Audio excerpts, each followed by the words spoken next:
Nous revoici sur ce plateau pour les nouvelles de la Chambre basse du Parlement. C'est parti pour les titres tête-à-tête entre Aubin Minakou et Martin Kobler. Au menu de leur entretien, les relations entre la MONUSCO et le gouvernement, l'évolution de la situation sécuritaire dans l'Est de la RDC. Et puis les femmes de l'Est de la RDC ont déposé une pétition auprès du président de l'Assemblée nationale. Elles réclament la révision de la loi électorale sur le respect de la parité. On parlera également de la 23e Assemblée régionale de l'Assemblée parlementaire francophone tenue à Yamoussoukro en Côte d'Ivoire. Plusieurs questions ont été examinées au cours de ces travaux de 3 jours, notamment la lutte contre la pauvreté, le terrorisme, ainsi que les situations politiques et sociales en Afrique francophone. D'abord, cette information, le président de l'Assemblée nationale a reçu le directeur pays du PNUD, Pouya Gojraj. Les deux personnalités ont échangé sur le projet visant le renforcement des capacités des élus du peuple. Autre audience, Aubin Minakou a conféré avec le bureau de la CENI sur l'accomplissement du processus électoral. Les députés nationaux devront bénéficier des programmes de renforcement des capacités sous les financements du PNUD. Bonjour, Monsieur le Président. Ceci a été confirmé au cours de cette audience ce mardi au Palais du Peuple. Plusieurs thématiques telles que lutte contre les réchauffements climatiques et l'observation du processus électoral par les députés nationaux figurent parmi les matières de ces projets. Nous avons convenu avec Monsieur le Président de préparer un plan de développement parlementaire qui regrouperait certaines thématiques, notamment l'environnement, l'agenda post-2015 et aussi le renforcement de capacité des députés. Donc ça, c'est un premier pas concret et vraiment qui s'inscrirait dans une optique de développement à plus long terme du Parlement. En deuxième lieu, le président de l'Assemblée nationale, Aubin Minakou Ndialandjoko, a conféré avec les bureaux de la CENI. Au menu de leur entretien figurait la problématique du recrutement des personnels permanents de la CENI par les catholiques du CADISEC, dans le but de trouver une voie de sortie aux contraintes qui s'imposent pour l'organisation des élections libres et transparentes. Les bureaux de la Commission électorale nationale indépendante entreprend les démarches auprès des institutions de la République dans le but d'éviter les contraintes, ainsi disposer des moyens nécessaires pour l'accomplissement de leur mission. Et dans la même lancée, les femmes de l'Est de la RDC ont déposé une pétition auprès du président de l'Assemblée nationale. Dans leur document, elles réclament la révision de la loi électorale. Ces femmes estiment que l'établissement des listes électorales devra respecter la parité. Ces femmes de l'Est de la République démocratique du Congo plaident pour la révision de la loi électorale en son article 13. Ce jeudi, elles ont été reçues par le président de l'Assemblée nationale, Aubin Minakou Ndialandjoko. À l'occasion, elles ont déposé une pétition au bureau de la Chambre basse du Parlement congolais. Une démarche modèle, une démarche pilote que nous devons appuyer en tant que démocrates. Nous avons reçu la pétition, ensemble, bureau de l'Assemblée nationale et représentante de la démarche, nous verrons comment canaliser cette pétition conformément aux procédures prescrites et par la Constitution, les lois de la République et le règlement intérieur de l'Assemblée nationale. Reçues par Aubin Minakou, ces femmes engagées expliquent les biens fondés de leur démarche. C'est une démarche noble qui s'inscrit dans une période. Et donc, nous venons de poser le problème auprès de l'Assemblée nationale à travers le président.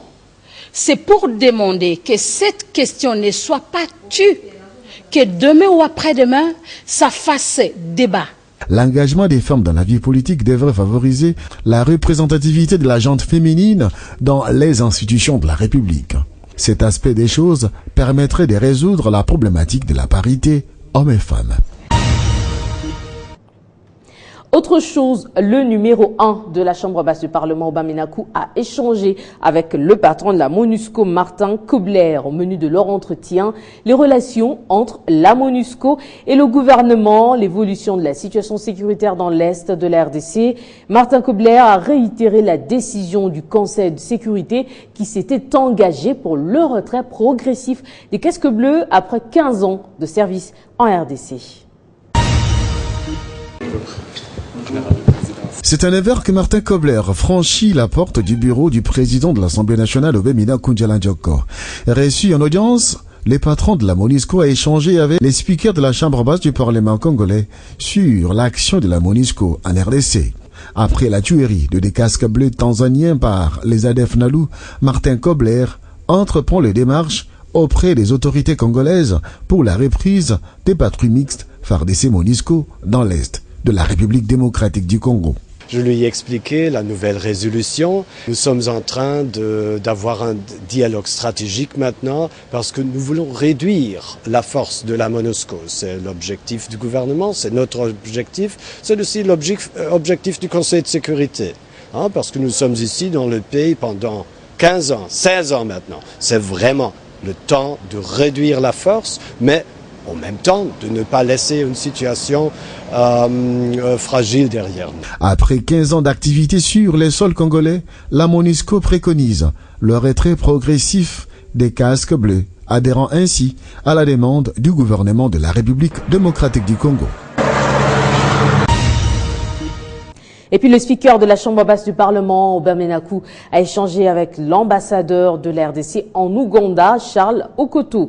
Ensemble, ils ont fait le tour d'horizon de la sécurité de frontières entre les deux pays. C'était à l'occasion de la visite de Charles Okoto à Aubin Minaku Ndjalandjoko, ici à Kinshasa. Suivez. L'ambassadeur de la RDC en Ouganda a estimé qu'il était important pour lui de venir présenter ses civilités au président Minaku, d'autant plus qu'il vit souvent en dehors du pays. Charles Okoto a fait d'une pierre deux coups en réitérant la volonté du président de l'Assemblée nationale ougandaise de rencontrer Aubin Minaku dans les tout prochains jours. Objectif, renforcer la diplomatie parlementaire entre les deux pays, d'autant plus que leurs relations sont au beau fixe. Le diplomate congolais a souligné l'attention particulière du président Minaku à son endroit, car l'Ouganda a toujours sollicité cette rencontre, ce, depuis 3 à 4 mois. Le président très attentif et je crois qu'il a été très touché de voir que l'Ouganda a pensé à lui. Et ça fait plus de 3 ou 4 mois que l'Ouganda avait toujours écrit. Et cette fois-ci, le président a répondu qu'il verra son agenda au moment opportun. Il nous fera signe pour que cette rencontre puisse avoir lieu. Mais il a été très attentif. Quant au lieu de la rencontre, Charles Okoto a précisé que cela relève du pouvoir discrétionnaire du président Aubin Minaku. L'ex-gouverneur du Kassai-Oriental s'est dit satisfait de la rencontre, du fait que le numéro 1 de la Chambre basse du Parlement congolais lui a donné des informations supplémentaires qui lui permettront de causer avec les députés nationaux ougandais, toujours dans le cadre de la diplomatie parlementaire NDLR. Parlons à présent de cette connexion de la RDC à la fibre optique qui est caractérisée par des dysfonctionnements, affirmation de la commission de l'Assemblée nationale instituée pour mener des enquêtes dans ce secteur. Après les recommandations faites sur cette question, eh bien, la plénière a entériné l'aspect de traduire les auteurs du détournement de fonds en justice. Instituée pour 15 jours, la commission de l'Assemblée nationale, mandatée pour mener des enquêtes sur la non-connexion de la RDC à la fibre optique, a rendu son rapport ce lundi en plénière. Plusieurs écueils à la base du dysfonctionnement de la fibre optique en RDC ont été présentés par le président de la commission, Godefroy Mayobo. Cette première partie présente des lacunes techniques sérieuses, graves. Par exemple, le câble n'est pas conforme à ce qui avait été demandé dans le cahier des charges. Il n'y a pas de redondance. Et en plus, il y avait des informations faisant état de mauvaises pratiques financières liées à la réalisation de cette phase. C'est ce que l'Assemblée nationale nous a demandé d'aller vérifier. après la synthèse du président de l'Assemblée nationale, démontrant qu'une commission disposait des prérogatives de pouvoir traduire en justice les auteurs des actes répréhensibles, la plénière a, à l'unanimité, adopté les recommandations. Nous aimerions que dans notre pays qu'on mette fin à l'impunité. Et les rapports de la commission d'enquête viennent d'établir, noir sur blanc, qu'il y a eu détournement de l'argent de l'État. Il y a eu détournement de l'argent de la SPT. Et donc, ceux qui ont détourné devront subir la rigueur de la loi. Et nous espérons qu'effectivement, cette fois-ci, ça sera la bonne. Avant cette question sur la fibre optique, la plénière de l'Assemblée nationale a adopté le rapport de la commission PAJ sur la loi organique fixant l'organisation et le fonctionnement des services publics du pouvoir central dans les provinces et entités territoriales déconcentrées. Et puis le nouveau comité d'administration de l'Assemblée nationale a été officiellement présenté aux fonctionnaires de la Chambre basse du Parlement. À l'occasion, le président de l'Assemblée nationale, Aubin Minakou, a fait une communication sur l'organisation du travail dans cette chambre législative. Regardez. La présentation du nouveau comité de gestion de l'administration de l'Assemblée nationale a eu lieu ce samedi au Palais du Peuple. À l'occasion, le président de l'Assemblée nationale, Aubin Minakou, a fait une communication à l'ensemble du personnel de l'administration de cette chambre législative sur l'organisation du travail. Aubin Minakou a donné des orientations précises sur les grands dossiers administratifs. Les précisions ont été données sur le recrutement des nouvelles unités à la chambre basse du Parlement congolais. Si nous appliquons le régime légal actuel, l'administration de l'Assemblée nationale va se vider.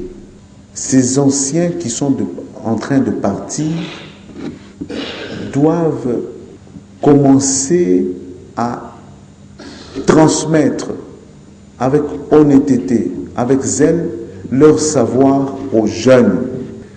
Il faut bénéficier du savoir des anciens et avoir une jeunesse montante qui saura encadrer la relève. Le nouveau secrétaire général de l'administration de l'Assemblée nationale a fait appel aux fonctionnaires de pouvoir mettre tout en œuvre pour contribuer au rayonnement de la Chambre basse du Parlement congolais. Le patron de l'administration de l'Assemblée nationale a invité les fonctionnaires à s'appliquer pour le bon fonctionnement de l'administration.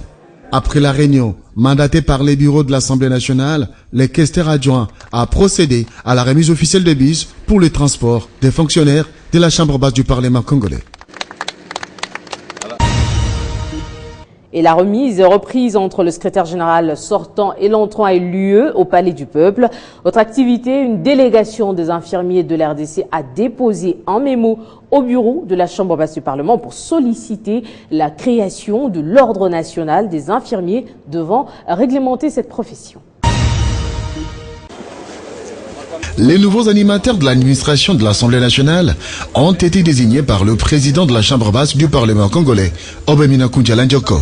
Après avoir été reçus par les bureaux pour des directives nécessaires, le secrétaire général Jean Gouvoulou, les directeurs nommés, les coordonnateurs du bureau d'études ont bénéficié des véhicules Pimpanef de la part du bureau de l'Assemblée nationale. Nous voudrons réitérer nos remerciements à l'endroit de tous les membres du bureau et principalement à l'endroit de l'honorable président de l'Assemblée nationale qui montre à la face de tout le monde qu'il a vraiment la volonté de doter le personnel de l'Assemblée de moyens nécessaires pour lui permettre de bien accomplir son travail. Et ce mercredi, la remise et reprise entre le secrétaire général sortant et entrant a été effectuée au Palais du Peuple. Mandaté par les bureaux de l'Assemblée nationale de la République démocratique du Congo, les rapporteurs Norbert Ezadri a conféré avec la délégation de l'Association des infirmiers du Congo, ANIC. Un mémo a été déposé auprès de Norbert Ezadri. Cette délégation était venue plaider pour la création de l'ordre des infirmiers dans le but de réglementer cette profession.